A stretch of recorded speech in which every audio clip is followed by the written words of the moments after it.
Hey there, what do you hear, what do you say? I'm Sandkazer, and today I want to talk about qualities, in particular the sort of qualities that a small YouTuber needs.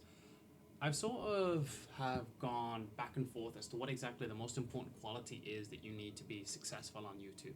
When you sort of look at the biggest content creators like Mr. Beast, KSI, Markiplier, like these sort of people with like millions of views and like pretty much daily, right? I think the thing that initially you might be tempted to say is something like talent, right?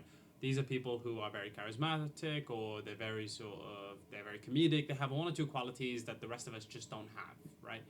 Or they have it in such quantities that the rest of us can't really hope to have it, right? Realistically, so that might be like the initial answer that I was sort of like persuaded by.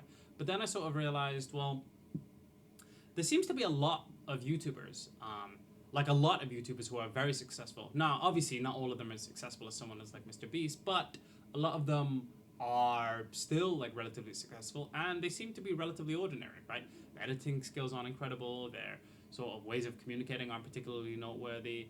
They're just by and by, they just seem like sort of average Joe Schmo off the street, right? So when you sort of have that in mind, it sort of makes you realize, well, hang on, okay, well, so it's not talent. Okay, well, maybe you might say they had like one video that just really blew up, right? Maybe they had like a sort of viral video, and it was just the sort of thing that sort of projected them into sort of infamy, right? Now, that could be the case for a couple people, right? But again, when you sort of take a look at the total amount of YouTubers there are, right? There's probably I could be wrong, but I think there's at least a billion people with like a YouTube account, and of that, like a minuscule amount actually start posting videos and start like making content and that sort of thing. And of that, an even smaller fraction, have anything more than, I don't know, say 10 views on a video, right? And within that, there's going to be like a sliver of people who have like 10,000 subscribers, and within that, there's a sliver of people who get more than that. They get more than 10,000 subscribers, and within that, there's a sliver of a people who manage to make YouTube their full income, right? So when you sort of think about it, right, it's a sort of like, it's a very elite group of people who are able to sort of like make a living off of YouTube. But the thing to keep in mind is that there are literally thousands of content creators who are doing this, right? There are literally thousands of people making their living off of YouTube consistently, right? Earning much more than the average wage of their respective countries, right? And I just sort of think, okay, what's the sort of number one thing that all these people have in common, right? If you was to sort of like put it down and sort of distill it down to a science, right? What would it be, right? Um, it's clearly not anything like particularly outlandish, right? It can't be something like editing style, right? For example, like for a lot of people, they say like thumbnails, editing, intro, like they'll give like a lot of heuristics that will be true, right? Obviously, it's good to have good editing skills. It's good to sort of have like a good sort of like intro. It's good to have a good thumbnail. Just sort of like being sort of outspoken, having a certain, carrying yourself a certain way, being good at public speaking. All these are like excellent qualities, and all of these will increase the likelihood of you being a successful YouTuber. But that's not really it. And I think that's when I really started to realize something. And I think I've always realized it in the back of my mind, but I didn't really enunciate it out loud. Consistency. That's the number one most important thing. When you sort of look at YouTubers with over like a million subscribers, a lot of them started posting videos 5 years ago, 6 years ago, 10 years ago, 12 years ago in some cases, even further back for others, right? Now, initially, everyone sort of starts off zero subscribers, zero views. We all start off in the same place, right? Now, your first couple of videos aren't going to get much traction. I mean, that's just a fact of life, right? Now, maybe if you come out with super polished videos right off the gate, then you'll maybe able to get that initial sort of boost, right? But the thing is that if you want to be successful at YouTube, if you want to sort of make an income from it, if you want to sort of be able to make this your sort of full-time job, making content for other people, educating other people, telling people about these given things, then you have to just be at it, right? At that particular point, at that particular time, just whatever you do, you have to make time for it, right? And I think that's just the sort of thing that I've just come to terms with, right?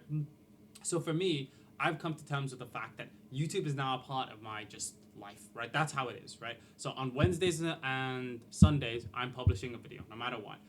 I have a lot on my plate right now. I have a lot of exams upcoming. I have a lot of revision that I need to do. And to be honest, I'm worried. I really am worried that I might fail. and I don't know what I'm going to do in that sort of situation. I haven't really made like a sort of backup plan for that, but I have to try, right? And it's just a sort of like there's just really like a couple options here, really, when you stop and think about it, right? Either I don't revise and I will definitely fail, or I revise and there's two possibilities, right? I fail, right? Even though, in spite of the fact that I put in X amount of hours, even though in spite of the fact that I put in X amount of work, I still end up failing, or I pass, right? If I don't even like enter the game, I can never win, right? Now you can never lose, I suppose, but the thing is that a lot of people, they just sort of think, well, you know, there's always next year, right? Even if worst case scenario, you know, like I can always just do this again. I can always just do it the next year and the year after that, right? But the problem is that next year might not be next year. You might what if the same issue happens again, right? What are you going to do? Are you going to put it off? As something that was supposed to only take 1 year takes 3. Thinking that you can just do it tomorrow is probably like one of the most detrimental things or mindsets you can have, I suppose you could say, right? Just the sort of realization that anything that you can do, you should do today, and just getting it over and done with. It's probably one of the most beneficial things that I've ever sort of like done in terms of productivity and sort of mindset changes, right? Changing my mindset from sort of thinking, well, I can do things tomorrow, to if I can do it now, I will do it now. That's probably like been more instrumental in sort of bringing about my productive attitude and me being able to like achieve my goals better than pretty much anything else I've ever done, right? So just realizing the fact that consistency is the number one way to become successful on YouTube is probably, it's liberating, really. I mean, that's the only way to put it. Now, obviously, there are other skills, right? Speaking is probably like one of the ones that I really struggle with. I have a tendency to say a lot. I have a tendency to sort of struggle to come up with the words to sort of like enunciate my views and sort of talk about the things I have to say. But I'm going to keep at it, right? I'm going to get better. That's the only thing I can do, right? Just keep on getting better. Just keep on trying to move up and trying to skill up, you know what I mean? Recently, I installed the dependencies for Manim. I'm going to be making animations very soon. In fact, if I should definitely be able to make some Manim animations by this Sunday at a minimum, and I'm really, really happy about that. I have been wanting to do animations for like a really long time now, so the fact that I'm finally able to get around to them is something that gives me a lot of joy. It gives me a lot of pleasure. I think that I want to, by the end of April, hopefully, I should be able to make a video basically detailing and talking about like Lorentz contractions and time dilations, right? It's two topics within physics that I think are like very interesting, and I don't think that there's like enough content about it to sort of like talk about it. And so yeah, I just want to sort of like use Manim to sort of illustrate those sort of ideas, and just sort of use like those sort of like animations to sort of illustrate the ideas. And also, I want to make like a small game along with it as well. I think that's the sort of like idea that I want to go with. I want to make sort of animated videos. I want to do a sort of how-to videos to sort of make a sort of similar thing, because I'm a big proponent of like sort of open source ideas, right? So for all of the code that I have, I'm going to like give like the GitHub. I'm obviously going to put it under a Creative Commons license where anyone is able to use it, and I'm also going to make the games open source as well.